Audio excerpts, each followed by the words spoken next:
Sugars Vodafone idea limited एक बार फिर से खबरों में बन चुका है रिजल्ट्स आने के बाद, जो कि बहुत पॉजिटिव थे। कंपनी के रिजल्ट्स में काफी कुछ चीजें नई देखने को मिली, जो कि कंपनी ने कई सारे नए बेंचमार्क्स यहां पर लगाए। अपने पिछले कई सभी क्वार्टर्स को कंपनी ने ब्रेक किया इस क्वार्टर वन के अंदर।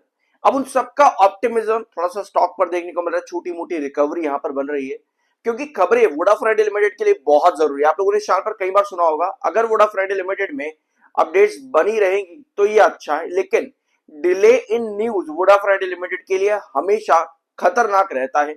और उसकी वजह से आपको 15.10 जो कि आपका रिसेंट हाई था, उस रिजेक्शन से आपको गिरावट लगातार देखने को मिली, क्योंकि खबरें मिसिंग हो गई थी वहां पर। क्या क्या खबरें मिसिंग हुई वहां पे? सीएलएसए, आईसीआरए, इन सब की रिपोर्ट्स आई कि भैया कंपनी फंड रेज करेगी तो इतना कुछ होगा, ऐसा होगा वैसा होगा। कंपनी ने खुद कहा कि कंपनी के सीईओ के स्टेटमेंट से कि बैंक से बात चल रही है, इतना फंड रेज करेंगे। जैसे जैसे खबरें आती गई, वोडाफोन आइडिया 15 रुपए 10 पैसे तक चला गया। लेकिन उसके बाद जैसे सभी खबरें मिस हो गई, मतलब मार्केट में अब आनी बंद हो गई, वोडाफोन आइडिया में धीरे धीरे धीरे करके आपको गिरावट दिखने लग गई। अब रिजल्ट्स आने के बाद में ये ऑप्टिमिज्म मार्केट एक्सपर्ट्स इन्वेस्टर्स के मन में वापस से आए, यानी खबरें आपके फिर से देखने को मिल चुकी है मार्केट में, जिसकी वजह से वोडाफोन आइडिया लिमिटेड फिर से एक मोमेंटम को कैरी कर रहा है। बहुत इंपॉर्टेंट ट्रेंड से वीडियो को ध्यान से देखना शुरू करते हैं आज के दिन की इंपॉर्टेंट अपडेट से, फिर हम आएंगे इसके इंपॉर्टेंट चार्ट्स के ट्रेंड पे। ऑफ कोर्स अगर आप चैनल पर रेगुलर हो तो वो ट्रेंड्स इंपॉर्टेंट कितने हैं सभी आपको मालूम होंगे।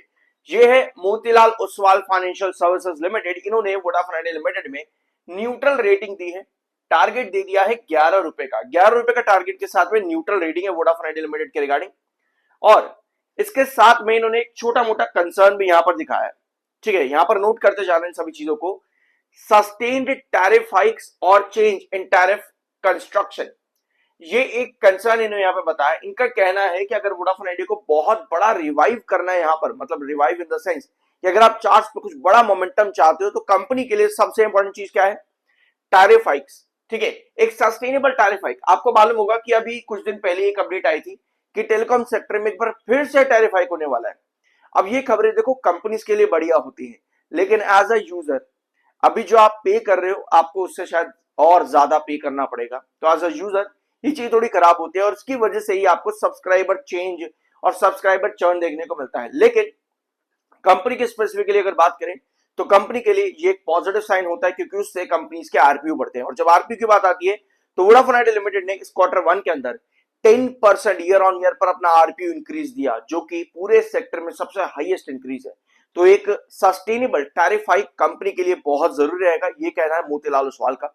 नेक्स्ट पॉइंट पर आते हैं, stabilisation of consumer wireless subscriber trend. ये जो कंपनी ने अभी अपना सब्सक्राइबर बेस बढ़ाया है यहाँ पर, ये पहली बार है वोडाफोन आइडिया लिमिटेड में इतने कई सारे क्वार्टर्स और कई सारे सालों के बाद में। इनफैक्ट एक अपडेट मेरे पास और है यहाँ पर मर्जर को लेकर के। यहाँ पर देखना, मर्जर के बाद में पहली बार है कि वोडाफोन आइडिया लिमिटेड में इतना बड़ा सस्टेनेबल सब्सक्राइबर हाइक देखने को मिला है मर्जर के बाद में। यानी कि वोडाफोन और आइडिया आइडिया के बीच में जब मर्जर हुआ, उसके बाद में पहली बार है कि वोडाफोन आइडिया ने इतना बड़ा सब्सक्राइबर बेस जो है ऑन कर लिया है एक ही पर्टिकुलर टाइम पीरियड के अंदर। तो ये चीजें कंपनी को यहाँ पर कंटिन्यू करनी पड़ेंगी, ये कहना है यहाँ पे मोतीलाल ओसवाल का। नेक्स्ट पॉइंट पर आते हैं, more rational competition on subscriber acquisition. बिल्कुल, अभी मैंने आपको ये भी बात बताई कि आरपीयू जितना कंपनीज बढ़ाती है, सॉरी आरपीयू जितना कंपनी का बढ़ता है टैरिफ हाइक की वजह से, उतना ही सब्सक्राइबर कंपटीशन भी बढ़ता चला जाता है। क्योंकि जो जितने कम रेट्स प्रोवाइड करेगा सब्सक्राइबर, उसी डायरेक्शन पर जाएंगे। तो अब ये भी देखना है कि कंपनी आरपीयू बढ़ा रही है, सब्सक्राइबर भी बढ़ा रही है। अब जब टैरिफ हाइक का कंपटीशन आएगा, उस टाइम पर सब्सक्राइबर किस तरीके से शिफ्टिंग करेंगे यहाँ पर, वो देखना बहुत जरूरी है। तो यहाँ पर भी पॉजिटिव साइड पर आना जरूरी है, ये मानना है मोतीलाल ओसवाल का वोडाफोन आइडिया के regarding. continuation of benign regulatory regime with requirement of further relief on spectrum dues। Spectrum dues आपको पता है कि वोडाफोन आइडिया को ऑलमोस्ट हर साल इतना इतना इतना स्पेक्ट्रम ड्यू पे करना है, और बहुत से अलग अलग चार्जेस भी कंपनी को यहाँ पर पे करने। तो एक एजीआर से तो कंपनी को बड़ा रिलीफ मिला है, लेकिन इसके अलावा इनका मानना है मोतीलाल ओसवाल का कि अगर स्पेक्ट्रम ड्यूज को लेकर भी कुछ अगर कंपनी को रिलीफ मिलता है तो कंपनी फंडिंग पर ज्यादा फोकस कर पाएगी। अब जब बात आ रही है फंडिंग की, तो वोडाफोन आइडिया लिमिटेड के सीईओ की तरफ से एक और स्टेटमेंट आ चुका है। वोडाफोन आइडिया एंगेज्ड विद, ये 1 सेकंड यहां पर अब स्क्रीन पर आने दो, ठीक है। Vodafone Idea engaged with SBI led consortium for debt funding. ये कंपनी के सीईओ का स्टेटमेंट है। ये बात लगभग सितंबर 2025 से मार्केट के अंदर अवेलेबल है। कि एसबीआई और साथ में बाकी के बैंक से बातचीत चल रही है कि वोडाफोन आइडिया लिमिटेड को डेट दिया जाए, यानी कि फंडिंग दी जाए या फिर ना दी जाए। 1 साल होने को आ चुका है, अब तक कोई मतलब कॉन्क्रीट खबर यहां पर अभी तक नहीं आ रही है। ऑल्दो कंपनी ने रिसेंटली एक फंड रेज किया भी, आप लोगों को मालूम भी होगा 6400 करोड़ के आसपास का, लेकिन अपने केपेक्स का प्लान जो कंपनी का एक पूरा टाइम पीरियड है, उस केपेक्स प्लान को अचीव करने के लिए कंपनी को बहुत ज्यादा जो है, इससे भी ज्यादा जो भी कंपनी फंड रेज कर रही है उससे भी ज्यादा बड़े फंड रेज की जरूरत पड़ेगी, क्योंकि जितना केपेक्स प्लान करना है मतलब कि उतना ही बड़ा इंफ्रास्ट्रक्चर भी खड़ा करना पड़ेगा, और वो कैसे होता है, फंडिंग से ही होता है। तो अभी भी यहां पर एक बड़ा सवाल यही बचा हुआ है कि फंडिंग को लेकर के प्लान जो है वो फाइनलाइज कब होगा। बातचीत तो सितंबर 2025 से बताया जा रहा है कि चल रही है, लेकिन 1 साल होने को आ रहा है लगभग, कोई फाइनल कॉन्क्रीट चीजें अभी तक यहां पर नहीं हुए, कॉन्क्रीट स्टेप यहां पर अभी तक नहीं बताया गया है कंपनी की तरफ से कि बाद में आखिर आगे क्या होने वाला है। और दो कंपनी यहां पर बता रही है कि हम ऑप्टिमिज्म में है, we remain meaningfully engaged with our lenders across these 3 cohorts and have made substantial progress with them. ये कंपनी के सीईओ का स्टेटमेंट है कि हम बहुत प्रोग्रेसिव स्टेप्स आगे ले रहे हैं फंडिंग्स को लेकर के अपने लेंडर्स के साथ में। ठीक है, तो स्टेटमेंट्स काफी ज्यादा पॉजिटिव है, और ये भी कह रहे हैं कि we are hopeful of closing of discussions with SBI led PSU bank consortium continuing to work on other debt raising avenues, यानी कि अलग अलग सोर्सेस से कंपनी फंड रेज की बातचीत कर रही है, और इनका मानना है कि बहुत जल्द एक पॉजिटिव कंक्लूजन निकल सकता है बैंक्स के साथ में। ऑलराइट, तो ये सब हो जाती है वोडाफोन आइडिया लिमिटेड के रिगार्डिंग खबरें। अब खबरें मार्केट में अवेलेबल है, तो वोडाफोन आइडिया एक मोमेंटम भी शो करता है।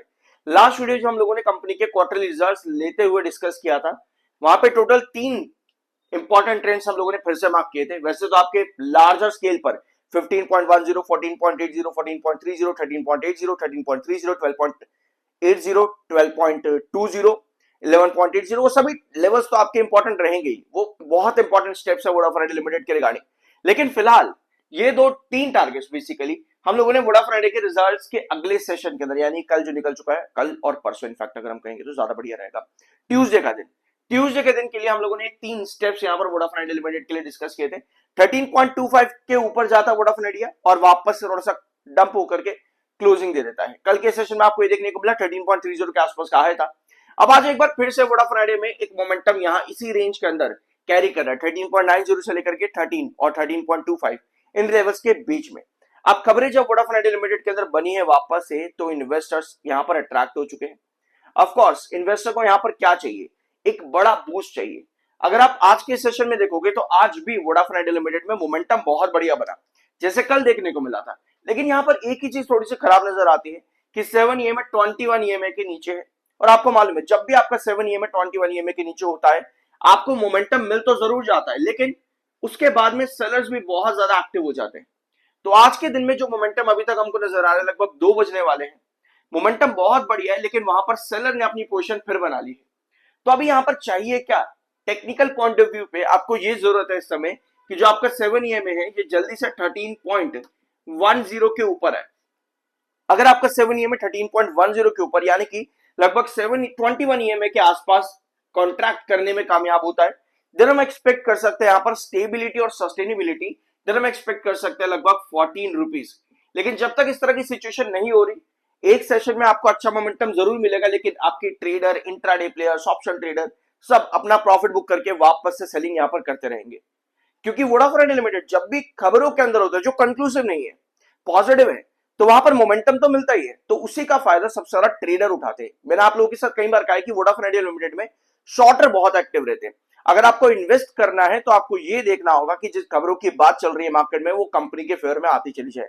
फंडिंग ऑफ कोर्स वही चीज आपको चाहिए। अगर ये फंडिंग कंपनी की कंक्लूसिव यहां पर होती है और किस सोर्स से होगी वो दूसरी बातें हैं, बट ये तब हम एक्सपेक्ट करेंगे कि वोडाफोन आइडिया का 7 EMA 13.10 पर आए, देन हम स्टेबिलिटी की भी यहां पर बात कर सकते हैं कि चलो अब स्टेबिलिटी भी बन गई है, अब यहां पर सस्टेनेबिलिटी भी बनेगी, यानी कि 13.60 जो आपका बार बार गिरावट में चला जाता है वो आपको क्लोज भी होता देखने को मिलेगा, ताकि ये मोमेंटम जो गिरावट अभी तक है ये वापस से रिकवरी के अंदर कंटिन्यू करे। 1 आवर टाइम फ्रेम पर आपके पास नजर आएगा कि आपका रिजेक्शन 13.35 पे है आज पर 1 आवर टाइम फ्रेम। आज के दिन अगर आप देखोगे तो आपका मोमेंटम ओपनिंग के 1 आवर में बहुत बढ़िया गया, लेकिन उसके बाद में वापस 200 EMA के नीचे जाकर के क्लोज हो रहा है। 200 ईएमए बहुत इंपॉर्टेंट रिजेक्शन होता है। मैं एक बार आपको ब्लैंक स्क्रीन पर लेकर के आता हूं। ये जो अभी आप लोगों ने ब्लैक लाइन देखी ना, ये 200 ईएमए, ठीक है, ये 200 ईएमए। कोई भी स्टॉक का 200 ईएमए के पास आना बहुत इंपॉर्टेंट माना जाता है, क्योंकि अगर आप 200 ईएमए को कुछ इस तरीके से बार बार रिजेक्ट कर रहे हो और एक सेशन कुछ इस तरह से बनता है और क्लोजिंग देता है, देन हम एक्सपेक्ट करते हैं कि उस 200 ईएमए को बेस बनाए, जो कि अभी 1 आवर टाइम फ्रेम के अकॉर्डिंग है। अभी आपने देखा 1 आवर टाइम फ्रेम के अकॉर्डिंग 200 ईएमए पे गया, देन उसके बाद में फिर सेलिंग आ गई और 200 ईएमए के नीचे गिर रहा है ना, 200 ईएमए के नीचे 1 आवर टाइम फ्रेम के अकॉर्डिंग। तो आपको यहां पर ये चाहिए होगा कि 200 ईएमए पर स्टेबल रहे, हैंगिंग बेस क्रिएट करे, क्योंकि इस तरह से रिजेक्शन खा करके वापस ड्रॉप कर जाना 200 ईएमए पे, 1 आवर हो या डेली टाइम फ्रेम हो, ये एक नेगेटिव सिग्नल देता है। ये बताता है कि शॉर्टर एक्चुअली में एक्टिव यहां पर बहुत ज्यादा है। तो अगर इस तरह की सिचुएशन बनती है कि 200 ईएमए पर बार बार रिजेक्शन ले रहा है, नहीं बढ़ पा रहा ऊपर की तरफ, दैट मींस कि आप अभी भी स्टेबल नहीं हो तेजी के अंदर, अभी भी आप तेजी में स्टेबल नहीं हो, यानी कि अभी भी एक कॉन्क्रीट न्यूज है जो कि इन्वेस्टर मांग रहे हैं।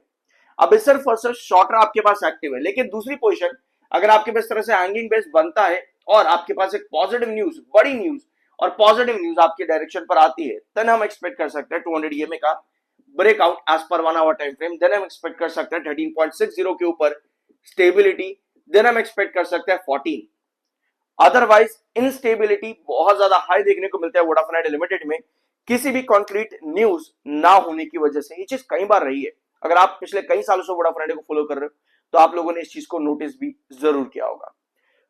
यही चीज जो मैंने अभी आपके सामने 7 ईएमए देखा ना, 21 ईएमए, कल हमने अडानी पावर का भी वीडियो लिया था, अडानी ग्रीन एनर्जी का, वहां पर भी आपको नजर आएगा कि टेक्निकल पॉइंट ऑफ व्यू पे 7 ईएमए 21 ईएमए, 7 ईएमए 21 ईएमए के नीचे है, तो टेक्निकल पॉइंट ऑफ व्यू पे चार्ट बेरिश है। आपके वो इतनी बढ़िया खबर भी आई अडानी ग्रीन, अडानी पावर से रिलेटेड, पूरा अडानी ग्रुप से रिलेटेड, बट फिर भी कोई मोमेंटम नहीं मिला। ठीक है, तो चार्ट्स का फॉर्मेशन अपना काम करता है, न्यूज जो आएगी वो अपने आप को आपको वो अपने आप ही आपको बताना शुरू करेगी कि मोमेंटम कैसा बन सकता है। चार्ट्स के अकॉर्डिंग आपको फ्लो मिलता है। अगर यहीं पर ही 7 ईएमए 21 ईएमए के ऊपर होता, देन डेफिनेटली हम एक्सपेक्ट कर सकते थे इसी दिन के अंदर या फिर इसी हफ्ते के अंदर अंदर लगभग 14 प्लस के टारगेट्स वोडाफोन आइडिया लिमिटेड में, लेकिन अभी फिलहाल ऐसा नहीं है। तो इस वजह से आपको जो है मोमेंटम दिख रहा है, बट वापस से वो सेलर्स यहाँ पर एक्टिव हो जाते हैं। कुछ नया जानने को मिला हो सब्सक्राइब करना, मिलता अगले वीडियो में।